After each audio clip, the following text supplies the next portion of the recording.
யாரோ ஒருத்தரிடத்துல ஆண்டவர் தெளிவா பேசுறாரு. இந்த சத்தத்தை ஆண்டவர் கேட்க பண்ணதுக்கு ஒரு பெரிய நோக்கம் உண்டு. மகளே, நீதான் அப்படி சோர்ந்து போய் வந்தாய். மகனே, நீதான் அப்படி சோர்ந்து போய் வந்தாய்.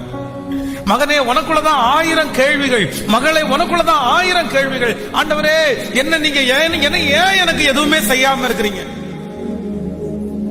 ஏன் என்ன இப்படி நீங்க வச்சிருக்கிறீங்க? ஏன் எனக்கு அந்த தீமை? நிறைய பேர் ஏன் அந்த கேள்விய கேட்டுட்டே வந்தீங்க. ஆண்டவர் இன்னைக்கு பதில் சொல்றாரு. இல்ல, நீ திரும்பி பார், நீ முன்னாடி பார், நீ நிறைய பேரை பார். அவங்களை எல்லாம் ஒப்பிட்டு பார்க்கும் போது உன்னை நான் ரொம்ப அழகா, ஆச்சரியமாய், வல்லமையாய், யாருக்கும் செய்யாதத உனக்கு நான் செஞ்சு இதுவரையிலும் நடத்தி இருக்கிறேனே. நீ எப்படி என்ன பார்த்து ஏன்னு நீ எப்படி கேட்க முடியும்?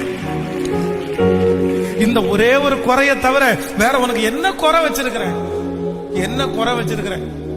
இந்த ஒண்ணு கூட உனக்கு நான் குறைய வைக்க முடியாதா? இந்த ஒன்றை கூட நான் உனக்கு தாமதமா தரக்கூடாதா? அதுக்கு எனக்கு உரிமை இல்லையா? நீ இன்றைக்கு கொஞ்சம் ஜெபம் பண்ண வர்ற அப்படின்னா, மகளே, ஆண்டவர் அதான் சொல்றாரு, இன்னைக்கு நீ கொஞ்சம் ஜெபம் பண்ண வரேன்னா காரணம் என்ன தெரியுமா?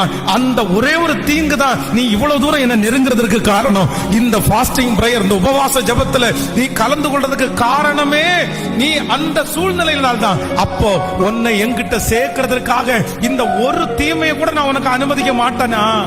அனுமதிக்க கூடாதா?